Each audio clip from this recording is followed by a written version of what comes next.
प्यारे बच्चों, NCERT maths channel पर आप सभी का हार्दिक स्वागत है। बच्चों, इस वीडियो में हम क्लास 10 के मैथ्स के एनसीईआरटी की एग्जाम्पलर बुक के चैप्टर 3 की एक्सरसाइज 3.1 जो कि एमसीक्यू है, मल्टीपल चॉइस क्वेश्चन है, के सभी क्वेश्चंस को सॉल्व करेंगे। हमारे सामने है एमसीक्यू का क्वेश्चन नंबर 1। क्वेश्चन नंबर 1 में हमें पूछा गया है graphically the pair of equations. हमें पेयर ऑफ इक्वेशन दिया गया है 6x minus 3y plus 10 equal to 0। दूसरी इक्वेशन है 2x minus Y plus 9 equal to 0। Represent two line which are, हमें बोला गया है कि ये pair of equation two line को रिप्रेजेंट करती हैं। वो क्या है? ऑप्शन ए है intersecting at exactly one point, सिर्फ एक ही पॉइंट पे जो है इंटरसेक्ट करेंगी, काटेंगे एक दूसरे को। ऑप्शन बी है intersecting at exactly 2 points, 2 point पे एक दूसरे को काटेंगे। ऑप्शन सी है कोइंसिडेंट, मतलब एक साथ चलेंगी। ऑप्शन डी है पैरेलल, एक दूसरे के पैरेलल चलेंगे। तो हमें बताना है इन चारों में से कौन सा ऑप्शन करेक्ट है। इस क्वेश्चन को सॉल्व करने से पहले हमें कुछ कंसेप्ट समझना होगा। इस क्वेश्चन को सॉल्व करने के लिए टू वेरिएबल्स की टू इक्वेशंस हमने लिए हैं, a1x plus b1y plus c1 equal to 0। दूसरी इक्वेशन है a2x plus b2y plus c2 equal to 0। इसमें अब हम कंपेयर द रेशियोज देखेंगे, फिर उनका ग्राफिकल रिप्रेजेंटेशन देखेंगे और एल्जेब्रिक इंटरप्रिटेशन उनका क्या होता है उसको समझेंगे। फिर हम इस क्वेश्चन को इजी वे में सॉल्व कर पाएंगे। तो देखिए, अगर a1 अपॉन a2 का रेशियो जो है not equal to b1 upon b2 है, तो ग्राफिकल रिप्रेजेंटेशन क्या होगा इन दोनों इक्वेशंस का? इंटरसेक्टिंग लाइन्स, दोनों लाइन एक दूसरे को इंटरसेक्ट करेंगी और इंटरसेक्ट करती हैं दो लाइन हमेशा एक दूसरे को एक ही पॉइंट पे करती हैं अगर इंटरसेक्ट करती हैं तो। और इनका एल्जेब्रिक इंटरप्रिटेशन क्या होगा? एग्जैक्टली वन सॉल्यूशन होगा, यानी कि यूनिक सॉल्यूशन होगा, सिर्फ और सिर्फ एक सॉल्यूशन होगा। सेकंड सिचुएशन बनती है जहां पर a1 upon a2 equal to b1 upon b2 है और equal to c1 upon c2 भी है। तो इसका ग्राफिकल रिप्रेजेंटेशन क्या होगा? कोइंसिडेंट लाइन्स, वो दोनों लाइन जो है एक दूसरे को कोइंसिडेंट करेंगी, मतलब एक के ऊपर एक होंगी। और इसका एल्जेब्रिक इंटरप्रिटेशन होगा इन्फिनाइटली मैनी सॉल्यूशन, इसके जो है इनफाइनाइट मैनी सॉल्यूशंस होंगे। और थर्ड केस बनता है when a1 upon a2 equal to b1 upon b2 है but not equal to c1 upon c2 है। तो इस केस में ग्राफिकल रिप्रेजेंटेशन होगा दोनों लाइंस पैरेलल होंगी और इसका एल्जेब्रिक इंटरप्रिटेशन होगा कि इसका कोई भी सॉल्यूशन नहीं होगा। अब इस टेबल को आप हमेशा के लिए याद कर लीजिए, जिससे आपके काफ़ी क्वेश्चन सॉल्व होंगे। अब आइए अब हम इस क्वेश्चन को सॉल्व कर लेते हैं। वैसे इस क्वेश्चन को सॉल्व करने से पहले एक चीज़ देख लेते हैं कि जो ऑप्शन ए और ऑप्शन बी है, ऑप्शन ए है intersecting at exactly one point और option B intersecting at exactly 2 points. तो ऑप्शन बी जो है वो तो कभी भी नहीं होगा, क्योंकि दो लाइन जो है वो 2 पॉइंट पे इंटरसेक्ट नहीं कर सकती, या तो वो एक पॉइंट पे इंटरसेक्ट करती हैं या कोइंसिडेंट होंगी वो, या पैरेलल लाइंस होंगी। तो ऑप्शन बी तो नहीं होगा। अब हम इस क्वेश्चन को सॉल्व कर लेते हैं। इस क्वेश्चन को सॉल्व करने के लिए हमें a1 b1 c1 a2 b2 c2 निकालना होगा। तो पहली क्वेश्चन से a1 क्या आ जाएगा? जो 6x का x वेरिएबल के साथ लगा हुआ है, क्या है? 6, तो a1 आ गया 6। b1 क्या आएगा? जो y वेरिएबल के साथ है, कितना? -3, तो b1 आ गया -3। और कांस्टेंट टर्म आ जाएगी हमारी c1, तो c1 आ गया 10। इसी प्रकार जो है सेकंड इक्वेशन में हम देख लेंगे, x के साथ वेरिएबल x के साथ क्या है? कांस्टेंट हमारा 2, तो a2 आ गया 2। वेरिएबल y के साथ कांस्टेंट है -1, तो b2 आ गया -1। और कांस्टेंट है हमारा 9, तो c2 आ गया 9। अब हम रेशियोज को देख लेते हैं। a1 अपॉन a2 कितना होगा? 6 अपॉन 2, यानी कि ऊपर और नीचे 2 से काटेंगे तो 3 अपॉन 1 आ गया। अब b1 अपॉन b2 देख लेते हैं। b1 है -3, b2 है -1, तो -3 अपॉन -1 आ गया, माइनस से माइनस कट जाएगा, तो 3 अपॉन 1 आ गया। तो a1 अपॉन a2 और b1 अपॉन b2 इक्वल आ गए। अब हमें c1 अपॉन c2 निकालना है। तो c1 है 10 और c2 है 9, तो ये आ गया 10 अपॉन 9। तो हम कह सकते हैं यहाँ पे a1 upon a2 equal to b1 upon b2 है, क्योंकि दोनों 3 अपॉन 1 है, but not equal to c1 upon c2, क्योंकि c1 अपॉन c2 10 अपॉन 9 है। तो जैसा कि हमने अभी देखा था कि अगर a1 upon a2 equal to b1 upon b2 but not equal to c1 upon c2 है, तो ग्राफिकल रिप्रेजेंटेशन क्या होता है हमारा? Parallel lines. तो हमारे इस क्वेश्चन का आंसर होगा पैरेलल लाइंस। कौन सा ऑप्शन हमें पैरेलल लाइंस दे रहा है? Option D. तो हमारे इस क्वेश्चन का आंसर हो जाएगा ऑप्शन डी, पैरेलल। हमारे सामने है एमसीक्यू का क्वेश्चन नंबर 2। क्वेश्चन नंबर 2 में बच्चों हमसे पूछा है the pair of equations x plus 2y plus 5 equal to 0 and -3x minus 6y plus 1 equal to 0 है। हमें यहाँ पर दो इक्वेशन दे रखी हैं और हमें पूछा गया है ऑप्शन ए में कि क्या उसका ए यूनिक सॉल्यूशन होगा, ऑप्शन बी में एग्जैक्टली 2 सॉल्यूशंस होंगे, ऑप्शन सी में इनफाइनाइटली मेनी सॉल्यूशंस होंगे, ऑप्शन डी में नो सॉल्यूशन होगा। तो हमें बताना है इन चारों में से कौन सा ऑप्शन करेक्ट है। इस क्वेश्चन को सॉल्व करने से पहले हमें कुछ कंसेप्ट समझना होगा। इस क्वेश्चन को सॉल्व करने के लिए टू वेरिएबल्स की 2 इक्वेशंस हमने लिए हैं, a1x plus b1y plus c1 equal to 0। दूसरी इक्वेशन है a2x plus b2y plus c2 equal to 0। इसमें अब हम कंपेयर द रेशियोज देखेंगे, फिर उनका ग्राफिकल रिप्रेजेंटेशन देखेंगे और अलजेब्रिक इंटरप्रिटेशन उनका क्या होता है उसको समझेंगे, फिर हम इस क्वेश्चन को ईजी वे में सॉल्व कर पाएंगे। तो देखिए, अगर a1 अपॉन a2 का रेशियो जो है not equal to b1 upon b2 है, तो ग्राफिकल रिप्रेजेंटेशन क्या होगा इन दोनों इक्वेशंस का, इंटरसेक्टिंग लाइंस। दोनों लाइन एक दूसरे को इंटरसेक्ट करेंगी और इंटरसेक्ट करती हैं, दो लाइन हमेशा एक दूसरे को एक ही पॉइंट पे करती हैं अगर इंटरसेक्ट करती हैं तो।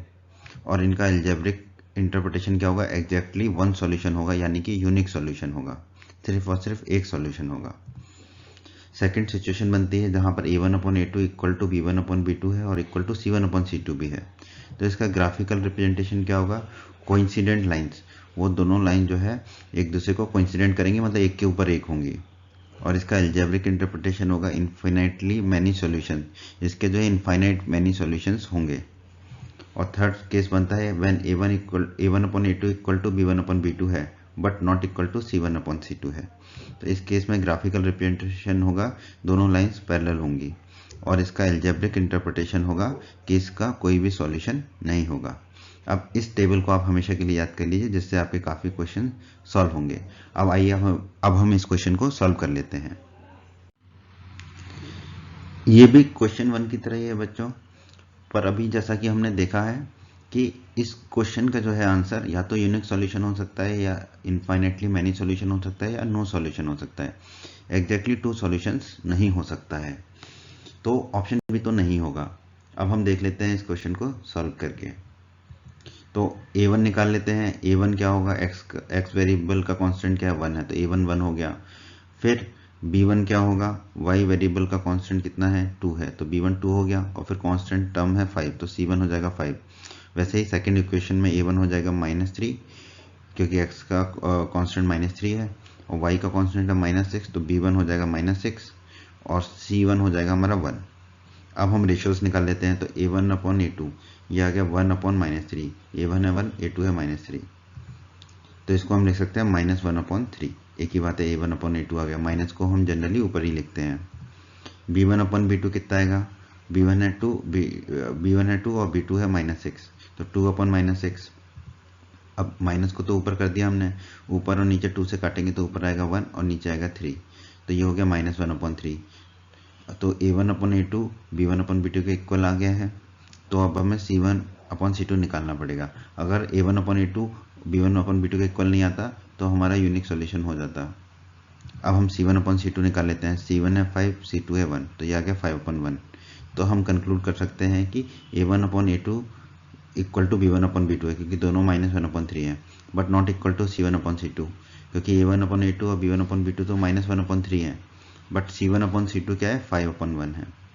और जैसा कि अभी अभी हमने देखा था कि अगर हमारे ratio a1 upon a2 equal to b1 upon b2 not equal to c1 upon c2 है, तो इसका अलजेब्रिक इंटरप्रिटेशन क्या होता है कि इसका कोई सॉल्यूशन नहीं होगा, नो सॉल्यूशन। तो अब कौन सा ऑप्शन हमें नो सॉल्यूशन दे रहा है, ऑप्शन डी जो है वो नो सॉल्यूशन दे रहा है। तो हमारा आंसर होगा इस क्वेश्चन का ऑप्शन डी, नो सॉल्यूशन। हमारे सामने है एमसीक्यू का question number 3। If a pair of linear equation is consistent, then the lines will be option A parallel, option B always coincident, option C intersecting और coincident कुछ भी हो सकता है, option D always intersecting। तो हमें बताना है इन चारों में से कौन सा ऑप्शन करेक्ट है। बच्चों, इस क्वेश्चन को सॉल्व करने से पहले हमें एक कंसेप्ट को समझना होगा जो आपकी बुक में दिया गया है। कंसेप्ट है pair of linear equation is consistent if it has a solution either unique or infinitely many solution। A pair of linear equation consistent होगा अगर उसकी जो सॉल्यूशन है वो यूनिक हो या infinitely many solution हो। बच्चों, जैसा कि हम जानते हैं कि अगर किसी भी इक्वेशंस, पेयर ऑफ इक्वेशंस का जो है एग्जैक्टली वन सॉल्यूशन होगा, यूनिक सॉल्यूशन होगा, तो उसका ग्राफिकल रिप्रेजेंटेशन क्या होता है, इंटरसेक्टिंग लाइंस होता है। और अगर इनफाइनाइटली मैनी सॉल्यूशंस होते हैं तो उसका ग्राफिकल रिप्रेजेंटेशन होता है कोइंसिडेंट लाइन। तो इसका मतलब क्या हुआ, हमारा आंसर या तो यूनिक और इनफाइनाइटली मैनी सॉल्यूशन होता, लेकिन यहाँ पर ग्राफिकल फॉर्म में आंसर दिए हैं पैरेलल, कोइंसिडेंट, इंटरसेक्टिंग।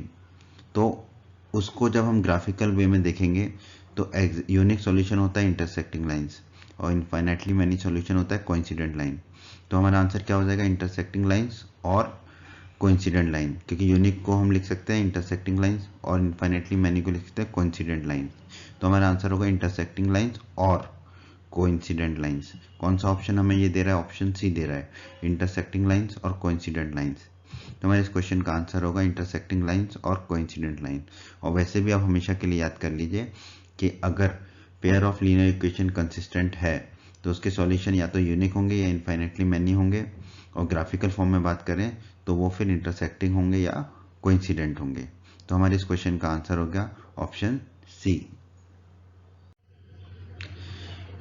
हमारे सामने है एमसीक्यू का question number 4। The pair of equation y equal to 0 and y equal to -7 has option A 1 solution, option B 2 solutions, option C infinitely many solutions, option D no solution। तो हमें बताना है इन चारों में से कौन सा ऑप्शन करेक्ट है। क्वेश्चन को सॉल्व कर लेते हैं बच्चों, बहुत ही अच्छा क्वेश्चन है ये। तो इसको ग्राफ के हेल्प से हम सॉल्व करेंगे। तो हमने ग्राफ बना लिया है।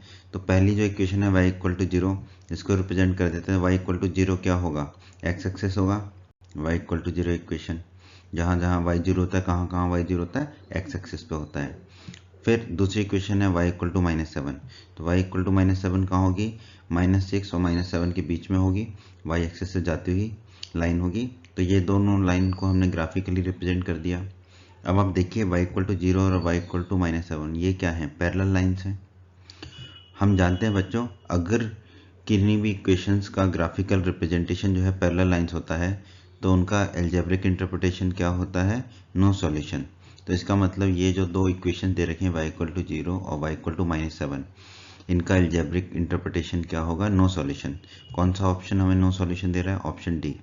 तो हमारे इस क्वेश्चन का आंसर होगा option D, no solution. Question number 5 है हमारे सामने, एमसीक्यू है ये, मल्टीपल चॉइस क्वेश्चन है। क्वेश्चन नंबर 5 में हमसे कहा गया है the pair of equation x equal to a and y equal to b graphically represents line which are. Option A है पैरेलल, ऑप्शन बी है intersecting at point b, a, option C है coincident, option D है intersecting at point a, b। तो हमें बताना है इन चारों option में से करेक्ट ऑप्शन कौन सा है। बहुत ही अच्छा क्वेश्चन है बच्चों, क्वेश्चन 4 की तरह ही है ये करीब करीब। तो इसको सॉल्व कर लेते हैं। ग्राफ बना लिया हमने इसको सॉल्व करने के लिए, समझने के लिए। हमें दो इक्वेशन दे रखी है x इक्वल टू a, तो इसको ग्राफिकली रिप्रेजेंट कर लेंगे। तो पहले तो x पर हमने ये पॉइंट ले लिया, कहीं पे भी मान लिया, कहीं पे भी हो सकता है। तो 6 पे मान लिया हमने a। तो x इक्वल टू a जो है वो हमारा इक्वेशन को ग्राफिकली कैसे रिप्रेजेंट करेंगे, y एक्सेस से a डिस्टेंस पर y एक्सेस के पैरेलल लाइन होगी, वो होगी हमारी x equal to a equation की लाइन। अब दूसरी इक्वेशन है हमारी y इक्वल टू b, उसके लिए पहले तो y एक्सेस पे हम b पॉइंट एक कोई भी मान लेते हैं, फिर उस b पॉइंट से जाती हुई x एक्सेस के पैरेलल जो लाइन होगी वो होगी हमारी y इक्वल टू b। अब ये दोनों लाइन जहाँ पर भी इंटरसेक्ट करेंगी वही हमारा इंटरसेक्टिंग पॉइंट होगा। तो ये दोनों लाइन पैरेलल तो होंगी नहीं, एक दूसरे को इंटरसेक्ट करेंगी, ना ही कोइंसिडेंट होंगी। तो ऑप्शन ए ऑप्शन बी तो नहीं हो सकता। ये दोनों लाइनें जहाँ इंटरसेक्ट कर रही हैं, अब उसके कोऑर्डिनेट देख लेते हैं। इसके कोऑर्डिनेट क्या होंगे, देखिए x कोऑर्डिनेट होगा a, क्योंकि x एक्सेस से कितनी डिस्टेंस पर है a पर, और y एक्सेस से कितनी डिस्टेंस पर b है b पर, तो y कोऑर्डिनेट होगा b। तो इस पॉइंट के कोऑर्डिनेट आ गए a, b। तो हमारा आंसर क्या होगा, ये जो इक्वेशंस है इनकी जो लाइंस हैं वो कहाँ इंटरसेक्ट करेंगी, पॉइंट a, b पर। तो हमारा आंसर होगा इस ऑप्शन का option D, intersecting at a, b। तो हमारे इस क्वेश्चन का आंसर हो गया option D, intersecting at a, b। हमारे सामने एमसीक्यू का क्वेश्चन नंबर 6 है। क्वेश्चन नंबर 6 में हमसे पूछा है बच्चों, for what value of k do the equations 3x - y + 8 = 0 and 6x minus k y equal to minus 16 represent coincident lines. हमसे पूछा है कि k की किस वैल्यू के लिए ये दो जो इक्वेशन दी गई हैं वो कोइंसिडेंट लाइंस को रिप्रेजेंट करती हैं। ऑप्शन ए है 1/2, ऑप्शन बी है -1/2, ऑप्शन सी है 2, ऑप्शन डी है -2। तो हमें बताना है चारों में से कौन सा ऑप्शन करेक्ट है। हमें दो इक्वेशन दी गई हैं बच्चों। पहली इक्वेशन है 3x minus Y plus 8 equal to 0 और दूसरी इक्वेशन है 6x minus k y equal to -16। तो इन दोनों को एक ही फॉर्म में लिख देते हैं, इक्वल टू 0 की फॉर्म में। तो पहली इक्वेशन तो इक्वल टू 0 की फॉर्म में ही है, 3x minus Y plus 8 equal to 0। दूसरी इक्वेशन में इक्वल टू में -16 था, तो इसको लेफ्ट साइड में लाएंगे तो +16 हो जाएगा। तो ये हो गया 6x minus k Y plus 16 equal to 0। अब a1 क्या होगा हमारा, फर्स्ट इक्वेशन का x का कोफिशिएंट जो कि है 3, x का कोफिशिएंट 3 है तो a1 इक्वल टू हो गया 3। b1 क्या होगा, y का कोफिशिएंट जो कि है -1 तो b1 हो गया -1। c1 क्या होगा, कांस्टेंट जो कि है 8 तो आ गया 8। अब सेकंड इक्वेशन से a2 b2 c2 निकाल लेंगे तो a2 क्या होगा, सेकंड इक्वेशन की x का कोफिशिएंट जो कि है 6 तो a2 आ गया 6। b2 क्या होगा, सेकंड इक्वेशन से y का कोफिशिएंट जो कि है -k तो b2 आ गया -k। c2 होगा सेकंड इक्वेशन की कांस्टेंट टर्म जो कि है 16 तो 16 आ गया। अब हम रेशो निकाल लेंगे तो a1 अपॉन a2 आ गया हमारा, a1 है 3 a2 है 6 तो 3/6। तो ये हो जाएगा हमारा 1/2, ऊपर नीचे 3 से कट जाएगा तो a1 अपॉन a2 आ गया 1/2। b1 अपॉन b2, ये b1 है -1 b2 है -k तो -1 अपॉन -k आ गया, माइनस से माइनस कट जाएगा तो b1 अपॉन b2 हो जाएगा 1/k। c1 अपॉन c2, ये हो जाएगा c1 है 8 c2 है 16 तो 8/16, ऊपर नीचे 8 से कट जाएगा तो c1 अपॉन c2 आ गया हमारा 1/2। तो a1 अपॉन a2 आ गया 1/2, b1 अपॉन b2 आ गया 1/k, c1 अपॉन c2 आ गया 1/2। आगे बढ़ते हैं बच्चों, बहुत ही ईजी है। हम जानते हैं कि कोई भी इक्वेशन ग्राफिकली अगर हम रिप्रेजेंट करना चाहते हैं, वो कोइंसिडेंट हो, लाइंस हो, तो उनके रेशियोज क्या होंगे, a1 upon a2 equal to b1 upon b2 equal to c1 upon c2। अब यहाँ पर देखिए a1 अपॉन a2 1/2 है, c1 अपॉन c2 भी 1/2 है, तो b1 अपॉन b2 को भी 1/2 के इक्वल होना पड़ेगा। क्यों, क्योंकि हमें बोला गया है कि ये दोनों इक्वेशन क्या रिप्रेजेंट करते हैं, कोइंसिडेंट लाइंस को करते हैं रिप्रेजेंट। तो b1 अपॉन b2 को भी 1/2 करेंगे तो 1 अपॉन k इक्वल टू होगा 1/2 के। अब 2 चला जाएगा लेफ्ट साइड में ऊपर और k भी चला जाएगा राइट साइड में ऊपर, तो 2 इक्वल टू k आ गया, यानी कि k इक्वल टू 2 आ गया। हमसे k की ही वैल्यू पूछी थी, व्हाट वैल्यू ऑफ k, तो k इक्वल टू आ गया 2। 2 कौन सा ऑप्शन दे रहा है हमें, ऑप्शन सी दे रहा है 2। तो हमारे इस क्वेश्चन का आंसर होगा ऑप्शन सी 2। बच्चों, अगर आप हमारे चैनल पर नए हैं और आपने अभी तक हमारा एनसीईआरटी मैथ्स चैनल को सब्सक्राइब नहीं किया है तो सब्सक्राइब बटन को दबा के सब्सक्राइब अवश्य कर लें और बेल आइकन को दबा दें। इससे आपको हमारे चैनल के जो वीडियोस हैं उनका नोटिफिकेशन सबसे पहले मिलेगा, और जब भी आप यूट्यूब पर वीडियोस को सर्च करेंगे तो हमारे चैनल के वीडियोस आपको ऊपर नज़र आने लगेंगे। बच्चों, इस चैप्टर्स के सभी वीडियोस को देखने के लिए आप आई बटन पर क्लिक कर सकते हैं। आई बटन पर क्लिक करने से आपको इस चैप्टर के सभी वीडियोस के लिंक मिल जाएंगे। हमारे सामने MCQ का क्वेश्चन नंबर 7 है। If the lines given by 3x plus 2ky equal to 2 and 2x plus 5y plus 1 equal to 0 are parallel, then the value of k is. हमें दो इक्वेशन दी गई हैं और कहा गया है कि ये दोनों इक्वेशंस की जो लाइन है वो अगर पैरेलल है तो k की वैल्यू क्या होगी। ऑप्शन ए है -5/4, ऑप्शन बी है 2/5, ऑप्शन सी है 15/4, ऑप्शन डी है 3/2। तो हमें बताना है चारों में से कौन सा ऑप्शन करेक्ट होगा। बहुत ही अच्छा क्वेश्चन है बच्चों। इस क्वेश्चन को सॉल्व करने के लिए पहले हम दोनों इक्वेशन को एक ही फॉर्म में बना लेंगे। तो हम क्या करेंगे, सभी वेरिएबल और कांस्टेंट टर्म्स को लेफ्ट हैंड साइड में ले आएंगे। तो जो 3x plus 2ky equal to 2 है उसको हम क्या लिख सकते हैं, 3x प्लस 2ky, 2 को लेफ्ट हैंड साइड में लाएंगे तो -2 हो जाएगा इक्वल टू 0।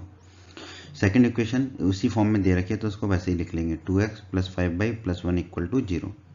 अब यहाँ पर पहली इक्वेशन से देखते हैं तो a1 क्या आएगा हमारा, x का कोफिशिएंट क्या है 3 तो 3 आ गया a1। b1 क्या होगा हमारा, y का कोफिशिएंट क्या है 2k तो 2k आ गया। c1 होगा कांस्टेंट टर्म -2 तो -2 आ गई। अब सेकंड इक्वेशन से a2 b2 c2 निकालेंगे तो a2 क्या होगा, x का कोफिशिएंट यानी कि 2 तो a2 आ गया 2। b2 क्या होगा, y का कोफिशिएंट यानी कि क्या है 5 तो b2 आ गया 5। c क्या होगा कांस्टेंट टर्म जो कि 1 है तो c2 आ गया 1। अब हमें क्या है, इनका रेशो निकालना है। तो a1 अपॉन a2, a1 और a2 का रेशो निकालेंगे तो आ गया 3/2। b1 अपॉन b2, ये क्या है हमारा, b1 है 2k और b2 है 5, तो ये आ गया 2k upon 5। c1 upon c2, तो c1 है -2 लिख दिया, c2 है 1 तो 1 लिख दिया। हमने तीनों रेशो निकाल लिए, a1 upon a2, b1 upon b2 और c1 अपॉन c2। अब हमें क्वेश्चन में दिया रखा है कि ये दोनों इक्वेशंस की लाइन क्या है, पैरेलल है। तो हम जानते हैं कि अगर पैरेलल लाइन जो है ग्राफिकल रिप्रेजेंटेशन है तो उनका रेशियो क्या होगा, उन इक्वेशंस में रेशियो होगा a1 upon a2 equal to b1 upon b2 not equal to c1 upon c2। यहाँ देखिए a1 अपॉन a2 है 3/2, c1 अपॉन c2 है -2/1, तो a1 upon a2 c1 upon c2 के इक्वल नहीं है, यह सही हो गया। पर अगर पैरेलल लाइन है तो a1 upon a2 equal to होना चाहिए b1 अपॉन b2, तो इसका मतलब है 3/2 इक्वल टू होना चाहिए 2k अपॉन 5k, वो लिख दिया हमने। क्रॉस मल्टीप्लिकेशन कर लेते हैं तो 5 ऊपर चला जाएगा लेफ्ट साइड में, 3 × 5 हो गया इक्वल टू 2k, और ये 2 चला जाएगा राइट साइड में ऊपर तो × 2 हो जाएगा। 3 × 5 होता है 15 इक्वल टू 2k × 2 होगा 4k, तो 4k 15 इक्वल टू 4k, इसको लिख सकते हैं 4k इक्वल टू 15। तो k कितना होगा, 4 राइट साइड में नीचे चला जाएगा तो k इक्वल टू आ जाएगा 15/4। k की वैल्यू भी पूछे थे हमसे, तो 15/4 कौन सा ऑप्शन दे रहा है हमें, ऑप्शन सी दे रहा है। तो हमारे इस क्वेश्चन का आंसर होगा ऑप्शन सी 15/4। हमारे सामने एमसीक्यू का क्वेश्चन नंबर 8 है। द वैल्यू ऑफ सी की वैल्यू बतानी है, for which the pair of equations cx minus y equal to 2 and 6x minus 2y equal to 3 will have infinitely many solution is। Option A है 3, option B है -3, option C है -12, option D है no value. हमें बताना है कि सी की किस वैल्यू के लिए इन दोनों इक्वेशंस के जो है इनफाइनाइटली मैनी सॉल्यूशंस होंगे। तो हमें बताना है इन चारों में से कौन सा ऑप्शन करेक्ट है। क्वेश्चन को सॉल्व कर लेते हैं बच्चों। दी गई दोनों इक्वेशन एक जैसी हैं, दोनों कांस्टेंट दोनों के राइट साइड में है, तो हम इसको इजीली सॉल्व कर लेंगे। तो पहली इक्वेशन लिख लिया हमने cx minus y equal to 2, दूसरी इक्वेशन लिख लिया 6x minus 2y equal to 3। a1 b1 c1 निकाल लेते हैं पहली इक्वेशन से। तो a1 होगा x का कोफिशिएंट, तो a1 x का कोफिशिएंट क्या है c, तो a1 हो गया c। b1 होगा y का कोफिशिएंट, y का कोफिशिएंट कितना -1, तो b1 हो गया -1। c1 होगा कांस्टेंट टर्म जो कि 2 है, तो यहाँ पर भी c1 इक्वल टू 2 हो गया। a2 b2 c2 निकाल लेंगे सेकंड इक्वेशन से। तो सेकंड इक्वेशन में x का कोफिशिएंट है 6, तो a2 हो गया 6। सेकंड इक्वेशन में y का कोफिशिएंट है -2, तो b2 हो गया -2।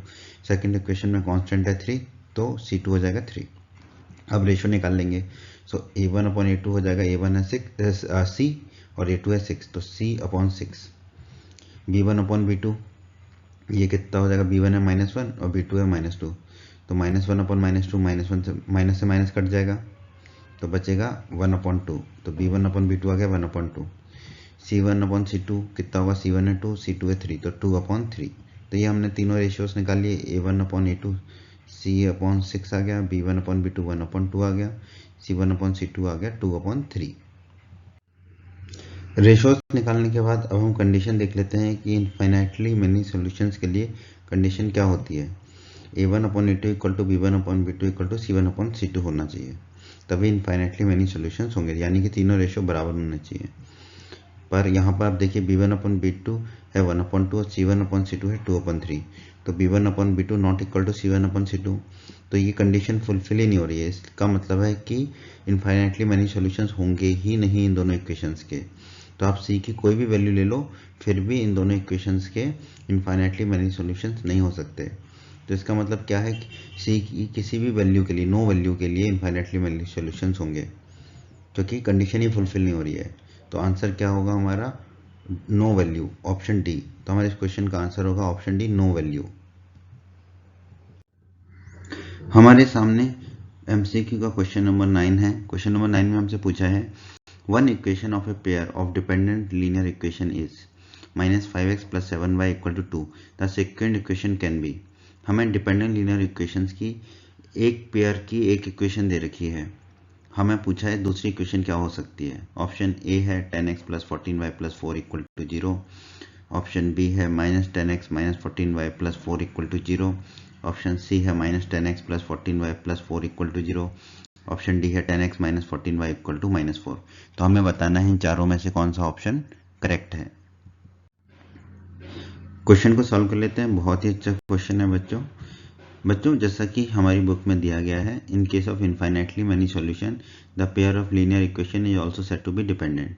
तो पेयर ऑफ लीनियर इक्वेशन को जो है डिपेंडेंट कहा जाता है अगर उसकी इनफाइनाइटली मेनी सॉल्यूशन हो।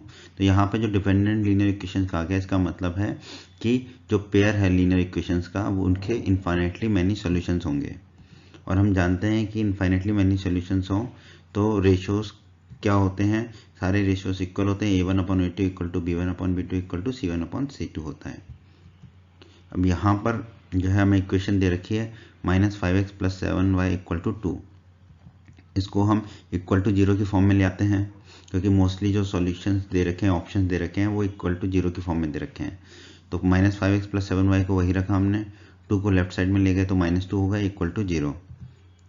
अब यहाँ पर देखिए x का कोफिशिएंट क्या है -5, तो a1 हो गया -5, y का कोफिशिएंट क्या है 7, तो b1 हो गया 7, कांस्टेंट टर्म है -2 तो हो गई c1 इक्वल टू -2। अब यहाँ पे देखो ऑप्शन ए बी और सी सब में इक्वल टू में 0 है, डी में नहीं है, तो डी में भी कर लेते हैं। कैसे करेंगे, 10x माइनस 14y को तो वही लिखा, -4 को लेफ्ट साइड में ले गए तो +4 हो गया इक्वल टू 0। तो ऑप्शन डी को हमने इस तरीके से लिख लिया। इस तरह के क्वेश्चंस में बच्चों हम एक एक करके ऑप्शंस को चेक करते हैं। तो पहले ऑप्शन ए को देख लेते हैं। ऑप्शन ए में जो इक्वेशन दे रखी है उसके कोफिशिएंट देख लेते हैं।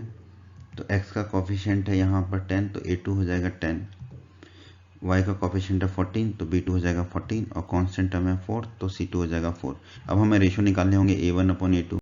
a1 है -5 तो -5, a2 है 10 तो अपॉन 10 हो गया। अब ऊपर नीचे 5 से डिवाइड करेंगे तो ऊपर आएगा -1, नीचे आएगा 2, तो a1/a2 आ गया -1/2। अब b1/b2 निकाल लेते हैं। b1/b2 कितना होगा, b1 है 7, b2 है 14, तो 7/14 आ गया। ऊपर नीचे 7 से काटेंगे तो आ जाएगा 1/2। अब आप देखिए c1/c2 निकालने की तो जरूरत ही नहीं पड़ी। क्यों, क्योंकि a1/a2 जो है -1/2 है और b1/b2 जो है 1/2 है। तो a1/a2 is not equal to b1/b2, ये आ गया। तो इसका मतलब इक्वेशन जो ए ऑप्शन में दे रखी है वो डिपेंडेंट लीनियर इक्वेशन नहीं है, सेकंड इक्वेशन इसकी नहीं है। तो ऑप्शन ए हमारा गलत ऑप्शन है, तो हमने क्रॉस लगा दिया। अब हम ऑप्शन बी को चेक करेंगे इसी मेथड से। अब हम ऑप्शन बी को चेक कर लेते हैं। ऑप्शन बी जो है हमारा क्या दे रखा है हमें, -10x माइनस 14y + 4। तो यहाँ पर a2 हो जाएगा x का कोफिशिएंट यानी कि -10, b2 y का कोफिशिएंट क्या है -14, तो b2 -14 हो गया। कांस्टेंट टर्म c2 क्या है 4, तो 4 हो गया हमारा। अब a1/a2, a1 है -5, a2 है -10, तो -5/10 माइनस से माइनस कट जाएगा और 5/10 हो जाएगा 1/2। b1/b2, b1 है 7, b2 है -14, तो ये 7/14 माइनस को तो ऊपर ले जाएंगे, ऊपर नीचे 7 कट जाएगा तो ऊपर आ जाएगा 1, नीचे आ जाएगा 2, तो ये हो गया -1/2। यहाँ पर भी देखिए a1/a2 है 1/2, b1/b2 है -1/2, तो a1/a2 not equal to b1/b2। तो ऑप्शन बी भी हमारा करेक्ट ऑप्शन नहीं है, तो इसको भी हमने क्रॉस कर दिया। अब हम ऑप्शन सी को चेक करेंगे। अब हम ऑप्शन सी को चेक कर लेते हैं। तो ऑप्शन सी में जो है हमें इक्वेशन दे रखी है -10x + 14y + 4 equal to 0। x का कोफिशिएंट है -10, तो a2 हो गया -10, y का कोफिशिएंट है 14, तो b2 हो गया 14, कांस्टेंट है 4, तो c2 हो गया 4। अब रेशियो निकाल लेते हैं। तो a1/a2, a1 -5 है, a2 -10 है, तो -5/10 माइनस से माइनस कट जाएगा, 5/10 रह जाएगा 1/2, तो a1/a2 आ गया 1/2। b1/b2 होगा, b1 है 7, b2 है 14, तो 7/14, तो ये आ जाएगा b1/b2 1/2। अब c1/c2 निकाल लेते हैं क्योंकि a1/a2 और b1/b2 दोनों जो है 1/2 के बराबर आ गए, इसलिए अब हमें c1/c2 निकालना होगा। तो c1 है हमारा -2, c2 है हमारा 4, तो ये हो गया -2/4। अब माइनस तो वही रहेगा ऊपर, और ऊपर नीचे 2 से काटेंगे तो ये आ जाएगा -1/2। अब यहाँ पे देखिए a1/a2 इक्वल टू b1/b2 है, but not equal to c1/c2, क्योंकि a1/a2 और b1/b2 1/2 है, बट c1/c2 है -1/2। तो हमारा ऑप्शन सी भी करेक्ट ऑप्शन नहीं होगा, तो हमारा ऑप्शन डी करेक्ट ऑप्शन होगा, ये हमें मिल गया। लेकिन फिर भी अब हम इसे चेक कर लेते हैं, बट एग्जाम में आप सीधे ऑप्शन डी को करेक्ट ऑप्शन क्लिक करके आ जाइएगा। अब हम ऑप्शन डी को चेक कर लेते हैं। वैसे तो हमारा आंसर आ गया है ऑप्शन डी, पर फिर भी अब हम ऑप्शन डी को चेक कर लेते हैं। ऑप्शन डी है 10x minus 14y minus equal to -4, जिसको हमने कन्वर्ट कर लिया था 10x minus 14y plus 4 equal to 0 में। तो a2 क्या हो जाएगा, x का कॉफिशिएंट जो कि है 10, b2 क्या हो जाएगा, y का कॉफिशिएंट जो कि है -14, c2 क्या हो जाएगा, कांस्टेंट टर्म जो कि है 4। अब a1 अपॉन a2 कितना होगा, a1 है -5, a2 है 10, तो -5 अपॉन 10, ऊपर नीचे 5 से डिवाइड करेंगे तो ये हो जाएगा -1/2। a1 अपॉन a2 आ गया -1/2। b1 अपॉन b2 निकाल लेते हैं। b1 है 7, b2 है -14, तो 7 अपॉन -14, ऊपर नीचे 7 से काटेंगे तो ऊपर आएगा 1, नीचे आएगा 2, और माइनस का साइन ऊपर पहुंचा देंगे तो ये बन जाएगा -1/2। तो a1 अपॉन a2 -1/2 है, b1 अपॉन b2 भी -1/2 है। तो अब c1 अपॉन c2 भी निकाल लेते हैं। c1 अपॉन c2, c1 है -2, c2 है 4, तो -2/4, ऊपर नीचे 2 से काटेंगे तो बचेगा -1/2। तो c1 अपॉन c2 भी आ गया -1/2। तो यहाँ पर a1 upon a2 equal to b1 upon b2 equal to c1 upon c2 कितना है, -1/2। तो ये हमारी इक्वेशन होगी dependent linear equation, second equation होगी ये हमारी। तो हमारा option D is the correct option. तो हमारा इस क्वेश्चन का आंसर हो गया option D 10x minus 14y equal to -4। बच्चों, अगर आप हमारे चैनल पर नए हैं और आपने अभी तक हमारा एनसीईआरटी मैथ्स चैनल को सब्सक्राइब नहीं किया है तो सब्सक्राइब बटन को दबा के सब्सक्राइब अवश्य कर लें और बेल आइकन को दबा दें। इससे आपको हमारे चैनल के जो वीडियोस हैं उनका नोटिफिकेशन सबसे पहले मिलेगा, और जब भी आप यूट्यूब पर वीडियोस को सर्च करेंगे तो हमारे चैनल के वीडियोस आपको ऊपर नज़र आने लगेंगे। बच्चों, इस चैप्टर्स के सभी वीडियोस को देखने के लिए आप आई बटन पर क्लिक कर सकते हैं। आई बटन पर क्लिक करने से आपको इस चैप्टर के सभी वीडियोज़ के लिंक मिल जाएंगे। हमारे सामने एमसीक्यू का क्वेश्चन नंबर 10 है। A pair of linear equation which has unique solution x equal to 2, y equal to -3 is. हमें बताना है कि इनमें से कौन सा पेयर ऑफ लीनियर इक्वेशन है जिसका unique solution x equal to 2 और y इक्वल टू -3 है। ऑप्शन दे रखे हैं हमें a b c d, तो हमें a b c d चारों ऑप्शनों में दो दो इक्वेशन दे रखी हैं।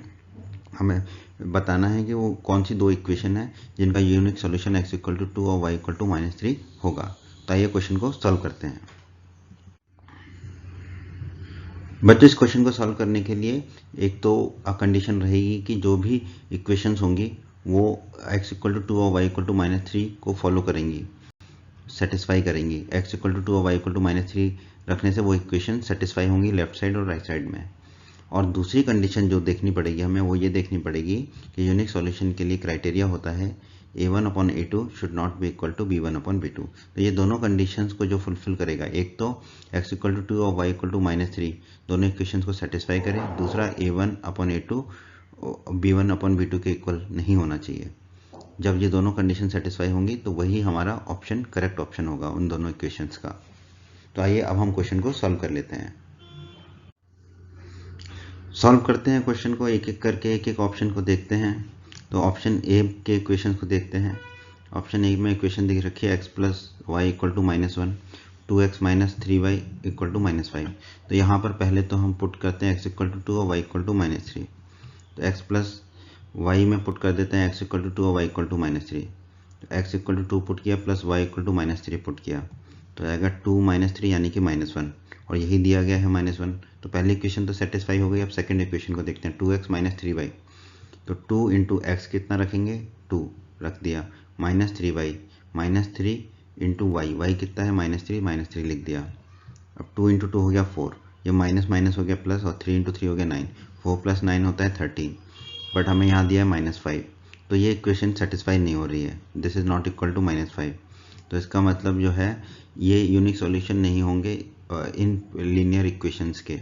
x इक्वल टू 2 और y इक्वल टू -3 ये जो दी गई लीनियर इक्वेशंस हैं इनके यूनिक सॉल्यूशन नहीं है। तो ऑप्शन ए जो है वो हमारा करेक्ट ऑप्शन नहीं है, तो हमने क्रॉस कर दिया। अब हम चलेंगे ऑप्शन बी की तरफ।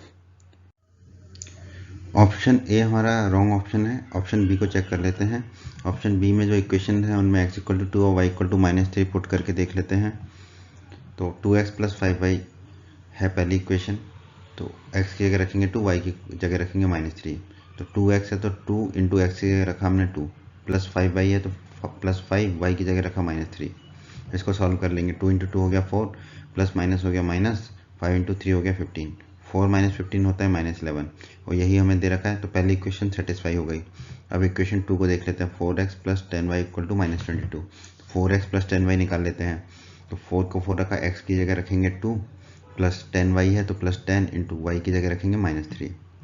4 इंटू 2 हो गया 8 प्लस माइनस हो गया माइनस, 10 इंटू 3 हो गया 30, 8 माइनस 30 होगा -22। यही दे रखा है। तो दोनों इक्वेशन सेटिस्फाई हो गई। अब कुछ बच्चे क्या गलती करते हैं, इसी ऑप्शन को राइट क्लिक करके आ जाएंगे, पर हमें एक और कंडीशन को सेटिस्फाई कराना है, a1/a2 not equal to b1/b2। तो a1/a2 b1/b2 के इक्वल नहीं होना चाहिए। उसके लिए हमें a1 a2 और b1 b2 निकालना है।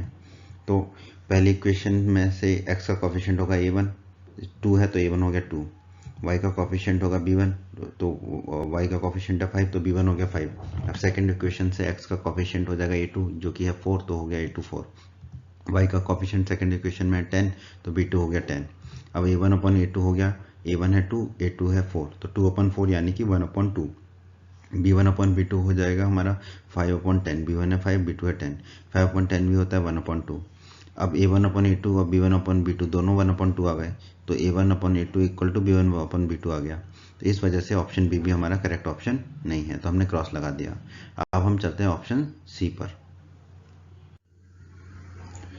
चलते हैं ऑप्शन सी की तरफ। ऑप्शन सी में हमें जो दो इक्वेशन दे रखी है, दोनों इक्वेशन में एक एक करके पुट करेंगे, x इक्वल टू 2 और y इक्वल टू -3। तो पहली इक्वेशन है 2x minus y equal to 1, तो 2x minus y equal to 2x को 2 को 2 लिखा, x को लिखा 2, माइनस को माइनस लिखा, y की जगह लिखा -3। 2 इंटू 2 हो जाएगा 4, माइनस और माइनस ये हो जाएगा प्लस, तो +3, 4 + 3 होता है 7, जबकि यहाँ दे रखा है 1, तो this is not equal to this is not equal to 1। तो ये जो है यूनिक सॉल्यूशन नहीं होंगे x इक्वल टू 2 और y इक्वल टू -3 ये दी गई लीनियर इक्वेशंस के। तो ऑप्शन सी तो यहीं से हमारा क्रॉस हो गया। अब वैसे तो हमें पता चल गया ऑप्शन डी हमारा करेक्ट आंसर है, पर फिर भी हम ऑप्शन डी को चेक कर लेंगे। हमें पता तो चली गया कि हमारा आंसर ऑप्शन डी है, फिर भी ऑप्शन डी को चेक कर लेते हैं। तो दोनों इक्वेशन में एक एक करके x इक्वल टू 2 और y इक्वल टू -3 रखते हैं। पहली इक्वेशन है x minus 4y minus 14 equal to 0। तो x माइनस 4y माइनस 14, तो x की जगह रखा हमने 2, -4 को -4 रखा, y की जगह रखा -3, फिर -14 को -14 रखा। अब देखिए 2 को 2 लिखेंगे, माइनस माइनस हो गया प्लस, 4 इंटू 3 12 हो गया, -14 -14। अब 2 + 12 हो जाएगा 14, 14 - 14 हो गया 0, यही दे रखा है। तो पहली इक्वेशन तो सेटिस्फाई हो गई। अब दूसरी इक्वेशन को देखते हैं, 5x minus y minus 13 equal to 0। तो 5x माइनस वाई माइनस 13, 5 को 5 लिखा, x को लिखा 2, माइनस y को लिखा -3 और -13 को -13 लिखा। अब 5 इंटू 2 हो गया 10, माइनस माइनस हो गया प्लस, तो फिर 3 हो गया, -13 वैसे की वैसे रहा, 10 + 3 हो जाएगा 13, 13 - 13 हो गया 0। तो ये इक्वेशन भी सेटिस्फाई हो गई 0 के। अब हम a1 a2 b1 b2 निकाल लेते हैं और उनका रेशो निकाल लेंगे। तो पहली इक्वेशन में x का कोफिशिएंट है 1, तो a1 हो गया 1, y का कोफिशिएंट है -4, तो b1 हो गया -4। दूसरी इक्वेशन में x का कोफिशिएंट है 5, तो a2 हो गया 5, y का कोफिशिएंट है -1, तो b2 हो गया -1। अब a1/a2, a1 है 1 और a2 है 5, 1/5 आ गया। b1/b2, b1 है -4 और b2 है -1, माइनस से माइनस कट जाएगा तो b1/b2 आ गया 4/1। अब आप देखिए a1/a2 1/5 है, b1/b2 4/1 है, ये दोनों इक्वल नहीं है, तो हम लिख सकते हैं a1/a2 not equal to b1/b2। तो यहाँ पर हमारी दोनों कंडीशन सेटिस्फाई हो रही हैं। जो वैल्यूज रख के देखा हमने दोनों इक्वेशन में वो भी सेटिस्फाई कर रही है, और a1/a2 not equal to b1/b2, तो दोनों कंडीशन सेटिस्फाई हो रही है। इसका मतलब यही लीनियर इक्वेशन है जिनका unique solution x equal to 2 और y इक्वल टू -3 है। तो option D is the correct option. तो हमारा आंसर आ गया ऑप्शन डी। हमारे सामने ऑब्जेक्टिव टाइप क्वेश्चन है, question number 11। If x equal to a, y equal to b is the solution of the equation x minus y equal to 2 and x plus y equal to 4, then the values of a and b are respectively। Option A है 3 and 5, option B है 5 and 3, option C है 3 and 1, option D है -1 and -3। हमें बताना है कि correct option कौन सा है। बहुत ही इजी क्वेश्चन है बच्चों ये। दोनों इक्वेशन को लिख लेते हैं हम, x minus y equal to 2 और x plus y equal to 4, और एक एक करके ऑप्शन देख लेते हैं। और वैल्यू पुट करके देखते हैं। जो भी ऑप्शन वैल्यू पुट करने के बाद इक्वेशन को सेटिस्फाई करेगा वही ऑप्शन करेक्ट होगा। ऑप्शन ए है हमारा 3 और 5, तो ए को 3 ले लेते हैं, बी को 5 ले लेते हैं, मतलब एक्स को 3 ले लेते हैं और वाई को 5 ले लेते हैं और पुट करके देखते हैं। तो x माइनस वाई है, तो 3 माइनस 5 इक्वल टू कितना है -2। तो ये तो इक्वेशन सेटिस्फाई नहीं हुई क्योंकि x minus y equal to 2 दे रखा है, तो ऑप्शन ए तो नहीं होगा। ऑप्शन बी में पुट करके देख लेते हैं। 5 और 3 है, तो x की जगह 5 और y की जगह 3 रखते हैं, तो 5 माइनस 3 इक्वल टू 2 आ गया। तो पहली इक्वेशन सेटिस्फाई हो गई। अब दूसरी इक्वेशन में भी देख लेते हैं। x plus y equal to 4 है, तो x की जगह 5 रखते हैं, y की जगह 3 रखते हैं, तो 5 प्लस 3 कितना आया 8, जबकि दे रखा है हमें 4। तो ये इक्वेशन सेटिस्फाई नहीं हुई, तो ऑप्शन बी भी करेक्ट नहीं है। ऑप्शन सी को चेक कर लेते हैं। x माइनस वाई, एक्स की जगह 3 और y की जगह 1 रखते हैं, तो x minus 5 3 minus 1 equal to 2 आ गया। पहली इक्वेशन सेटिस्फाई हो गई। दूसरी equation x plus y equal to 4 है, तो x की जगह 3 और y की जगह 1 रखा, तो 3 प्लस 1 ये भी 4 आ गई। तो दूसरी इक्वेशन भी सेटिस्फाई हो गई, तो हमारा आंसर आ गया ऑप्शन सी। अब डी में देख लीजिए।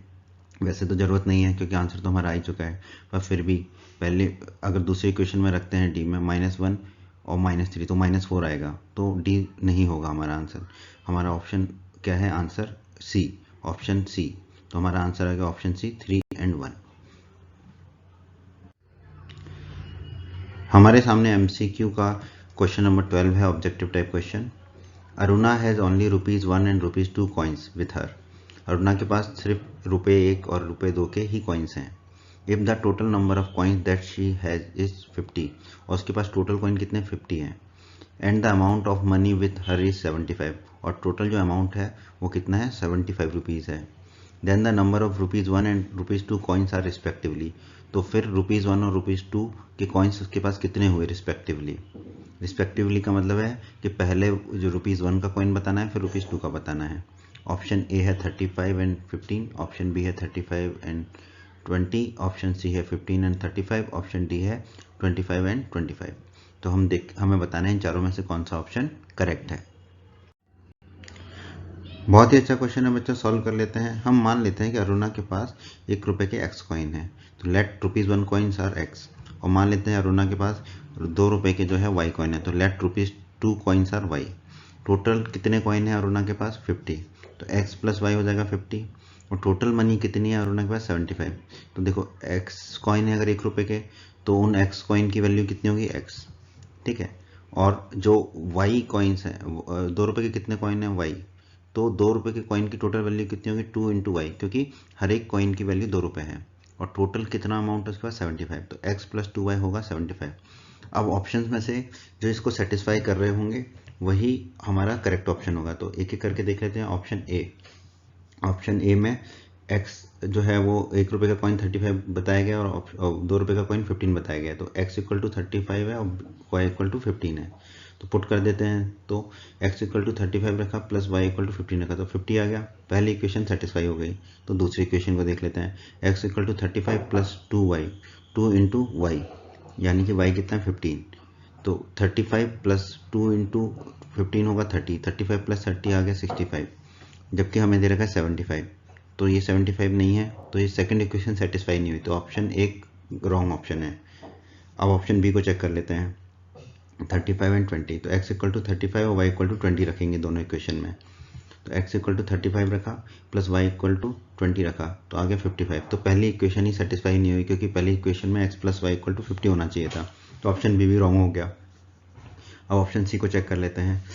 x इक्वल टू 15 और y इक्वल टू 35 रख लेते हैं, तो x इक्वल टू 15 और y इक्वल टू 35 रखा तो 50 आ गया। तो पहली इक्वेशन सेटिस्फाई हो गई। सेकंड इक्वेशन में चेक कर लेते हैं।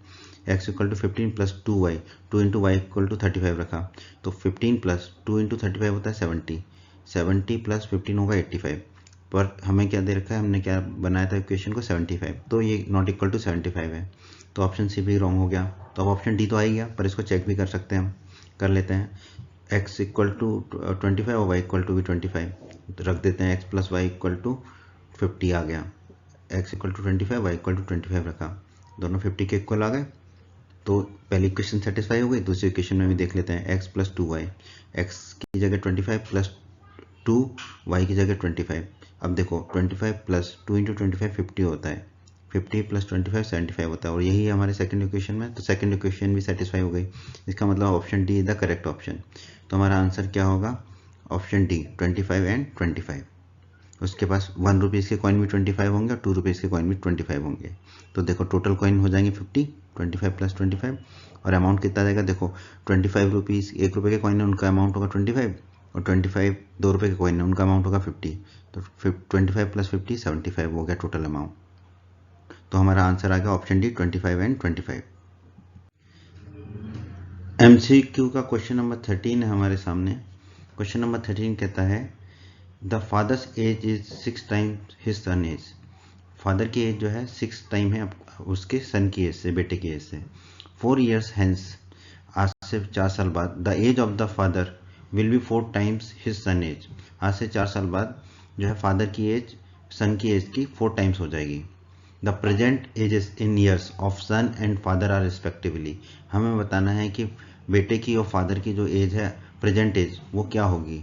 ऑप्शन ए है 4 एंड 24, ऑप्शन बी है 5 एंड 30, ऑप्शन सी है 6 एंड 36, ऑप्शन डी है 3 एंड 24। तो हमें बताना है करेक्ट ऑप्शन क्या होगा। बहुत ही इजी क्वेश्चन है बच्चों, बहुत इजी वे में इसे सॉल्व कर लेंगे हम मान लेते हैं कि सन की प्रेजेंट एज x ईयर्स है, तो हमने लिखा let son's present age x years. और हम मान लेते हैं कि फादर की प्रेजेंट एज जो है y ईयर्स है, तो हमने लिखा let father's present age is y years. हमें दे रखा प्रेजेंटली फादर की एज सन की एज का 6 टाइम्स है, तो y इक्वल टू 6x हो जाएगा। फादर की एज y है, सन की x है, तो 6 टाइम है सन की एज का, तो y इक्वल टू 6x हो गया। अब 6x को लेफ्ट साइड में ले गए तो y minus 6x equal to हो जाएगा 0। अब दूसरी कंडीशन क्या है, 4 years के बाद, 4 years के बाद फादर की एज होगी y प्लस 4, सन की होगी x प्लस 4, और दिया गया है कि गिवन है हमें कि फादर की एज सन की एज के 4 टाइम्स होगी। सन की एज x प्लस 4, तो इस पूरे का 4 टाइम्स होगा फादर की एज, तो y प्लस 4 इक्वल टू होगा 4 इंटू एक्स प्लस 4। ऐसे सॉल्व कर लेंगे तो y plus 4 equal to 4 into x होगा 4x, 4 इंटू 4 होगा 16। अब y इक्वल टू 4x को 4x लिखा हमने, अब 16 में से 4 चला जाएगा तो बचेगा 12। अब 4x को लेफ्ट साइड में ले आएंगे तो y minus 4x equal to आ गया हमारा 12। तो ये हमारी दूसरी इक्वेशन आ गई। एक पहली इक्वेशन है y minus 6x equal to 0, दूसरी आ गई y minus 4x equal to 12। अब बहुत ही ईजी है, अब दोनों इक्वेशन को जो भी ऑप्शन सेटिस्फाई करेगा वही हमारा आंसर होगा। तो ऑप्शन ए देख लेते हैं, यहाँ पर x है 4 और y है 24, पुट करके देख लेते हैं। y की जगह 24 रखा, माइनस 6 इंटू एक्स की जगह 4 रखा, देखते हैं कितना आएगा। देखो 24 माइनस 6 इंटू 4 24 होता है, तो 0 आ गया। तो पहली इक्वेशन सेटिस्फाई हो गई। अब दूसरी इक्वेशन में रख लेते हैं, y इक्वल टू 4 रखेंगे, y इक्वल टू 24 रखेंगे, x इक्वल टू 4 रखेंगे, तो 24 माइनस 4 इंटू एक्स की जगह का 4, तो 24 माइनस 4 इंटू 4 होता है 16, तो 24 माइनस 16 आ गया हमारा 8। पर हमें कितना दे रखा है 12 इक्वेशन 2 में, तो इक्वेशन 2 हमारी सेटिस्फाई नहीं हुई, तो option A is wrong option. अब ऑप्शन बी को चेक कर लेते हैं।